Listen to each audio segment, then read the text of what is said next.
Wala ka bang kasama para ikabit ang makina sa chassis? Itong short video na ito, papakita ko kung paano ikabit ang makina kahit wala kang kasama, o kahit jack, o kahit ano, nothing talaga. Itong una mong gawin, maglagay ka ng sapin sa baba para kapag nagkamali ka, hindi mauuntog yung makina sa semento o lupa. Handa ka ng screwdriver para pangsabit sa butas ng engine mount. Gayahin mo lang gagawin ko. Unahin mo ang pinakadulo na butas para madali. Mapapansin mo tamingi pa ang makina, pero nakasabit na ang screwdriver para madali na lang ang pag-angat ng buong makina. Ito ang pangalawang step, i-secure mo na rin ang ibang butas ng engine mount.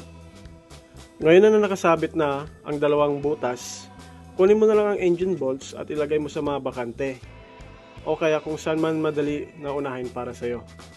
Sa akin, 3 ang lagayan ng bolts. Uga-ugahin mo na lang ang makina para mailagay na maayos ang engine bolts. Mag-ingat ka na lang na hindi matanggal ang screwdriver at mabagsak ang makina.